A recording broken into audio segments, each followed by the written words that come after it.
Hey, and welcome to, good morning, welcome to Relationships Wednesdays with Coach Ellis.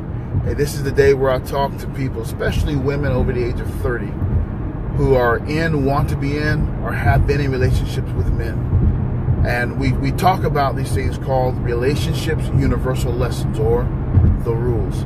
And so today I want to talk about this idea. Tomorrow night's show, we're going to be talking a third episode in our series, Dating After Disaster.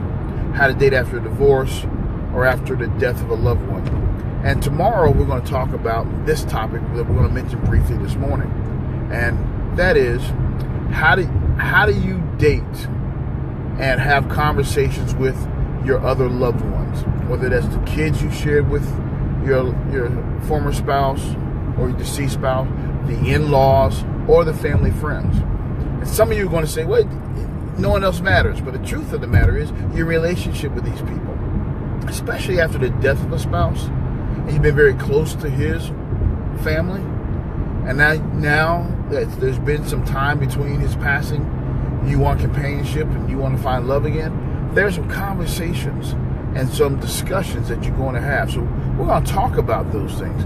Because here's what I will tell you, ladies, that in the process of redating, that's what I term it, redating is dating again, that we already talked about how dating has changed, Lady D. That you may not have changed, but dating has changed. We've also talked about how to not get trapped in the app traps of the dating apps. But Ken, what we haven't talked about is how you re-engage dating when there are other people involved. If you're still involved with your in-laws, you're still involved with the children you share, you're still involved with the group of friends, church members. What happens when you start dating? You find yourself attracted to somebody who you both knew.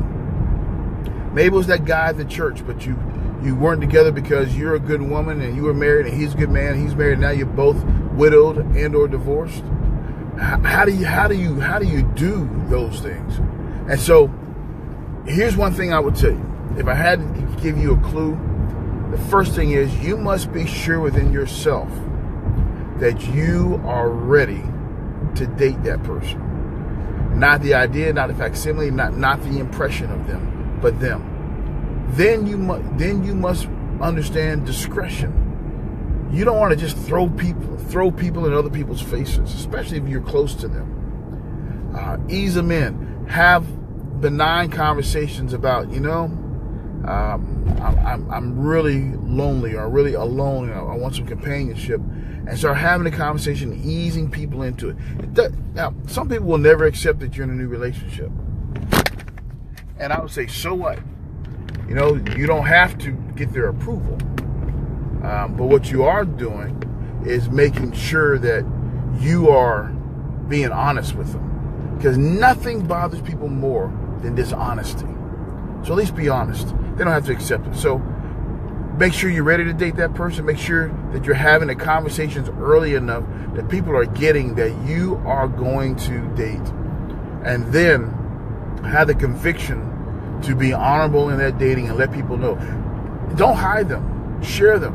So when you run into your ex-mother-in-law, you run into your ex-brother-in-law, sister-in-law, and you're out on a date, introduce them and let them know, this is my former husband's sister. This is my deceased husband's mom. And mom, this is Bob or Jim or whoever it is. Don't try to hide them, because when you try to hide them, then it looks like you're doing something sneaky. And what most in-laws and children and family friends have issues with is this idea of deception. So you may not be doing it, but it looks like it. And the truth of the matter is, perception is people's reality. Hey, I'm Coach Ellis. If you got questions or comments, hit me up at coach@elliscrum.net or catch me on Facebook at Coach Ellis. Join us tomorrow night at 7:30 Eastern Time on Blog Talk Radio /Survive3652. It's blogtalkradio.com/Survive3652. And then we'll talk to you later. Until next week, have a one-tabulous, Relationship Wednesday. Bye-bye.